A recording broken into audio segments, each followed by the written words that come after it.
How do everyone, and welcome back to Royville Reads in 4 color.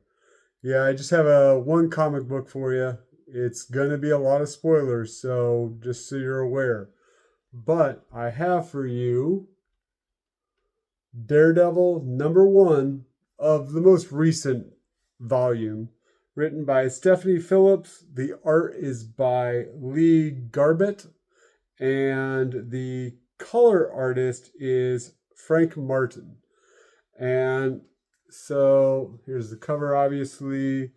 I want to give a shout out to, now, this is a pretty standard Daredevil pick. It always looks like he's falling with his uh, batons and ropes all around him. You see that in a lot of Daredevil stuff.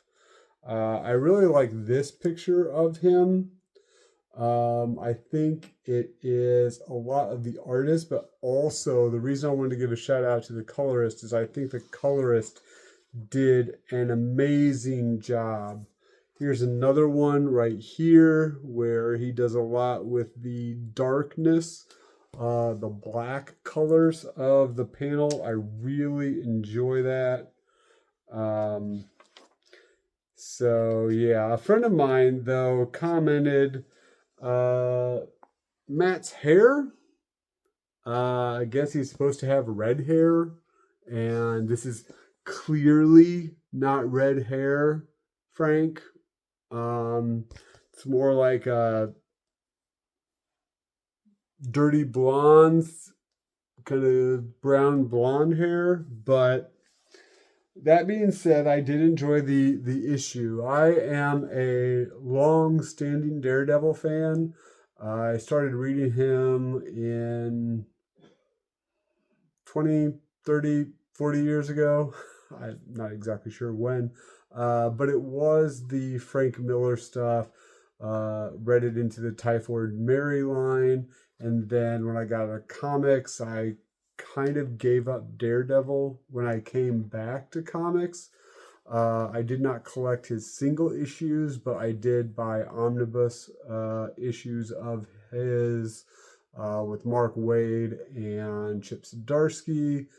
Very good Chip Zdarsky stuff. I read the first trade of that, liked it. Haven't read the second one yet.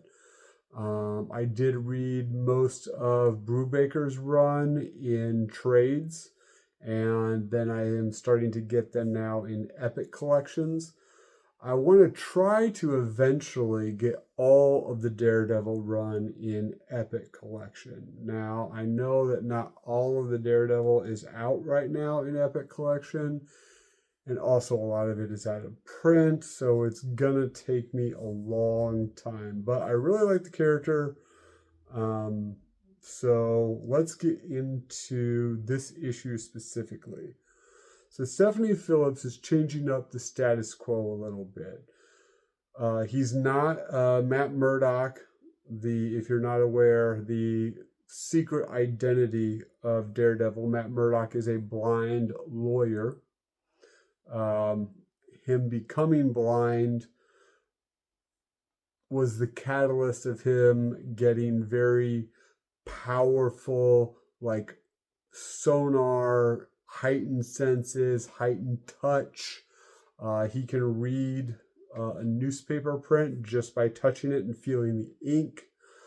So yeah, very heightened senses, and he uses that. He's still blind, but he uses this kind of echolocation and the ability of his other senses to fight crime. Learned how to kick some butt with some fighting style, and has been doing that. Now, that means that he's not really super durable. He's just kind of, without the heightened senses, he's just a normal guy. So he does get in a lot of scrapes, and he does get hurt. That being said, go to this current run where Stephanie Phillips has taken him out of that area. He's still, I think, in Hell's Kitchen, but taken him out of his lawyer duties, and now he has been put into a university where he where he does contract law. He teaches contract law. It's really weird to me because all of his, I guess, allies, contacts that I am, aware of, like Foggy Nelson, who is also on the TV show if you've just seen that. Karen Page, who's also on the TV show if you're aware of that. And the bad guys are non-existent in this new iteration. He has a friend from law school that he goes out for drinks with, not Foggy Nelson. He has, I believe, a new love interest, another professor, I think, who obviously is not Karen Page, and he has a new villain. And the villain, it looks really cool in my opinion. I think they did a great job with his design. Let me see if I can get he's on the first page, so spoiler but not spoiler. But I really like this design, very interesting.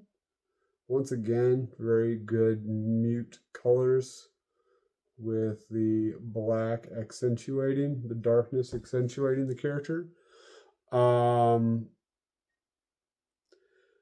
So, and it's weird because it's hard for Daredevil to get a read on this character because as he talks, it's almost like his voice goes up, high, low, different, vibrates, doesn't vibrate. It's very hard for him to get a read.